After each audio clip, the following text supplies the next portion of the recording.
नमस्कार।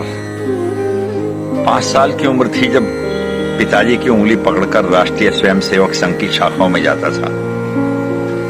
8वीं कक्षा में पढ़ता था जब दोनों भाई बैठकर जनसंघ के बस्ते पर पर्चियां बनाते थे और पागलों की तरह साइकिल पर जनसंघ का झंडा लगाकर दीपक वाला शहर में साइकिल लेकर घूमते हुए भारतीय जनसंघ जिंदाबाद के नारे लगाते थे।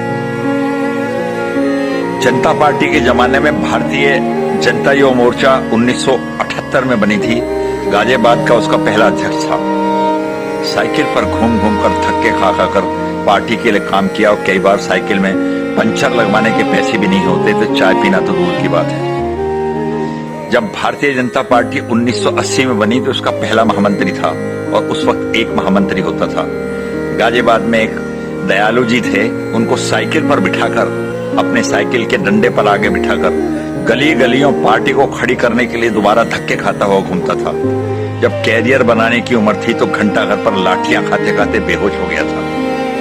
पूरा जीवन पार्टी के लिए समर्पित कर दिया। क्या किसी लालच के लिए, विधायक बनने के लिए, एमपी बनने के लिए? केवल इस उम्मीद में कि एक दिन सवेरा होगा, एक दिन हमारे लोग आएंगे, हमारे देश का, हमारे समाज का, हमारे आने वाली पीढ़ियों का, बच्चों का उत्थान होगा। किंतु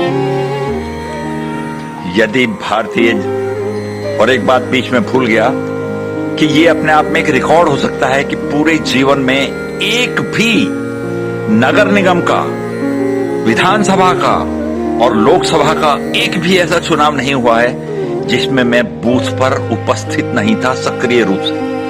कभी एजेंट था, कभी काउंटिंग एजेंट था, कभी बूथ पर बैठकर पर्चियां बना रहा था और व्यवस्था संभाल रहा था।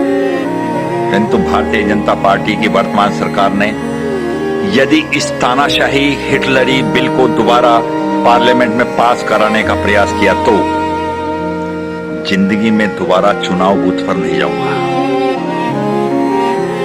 नमस्कार।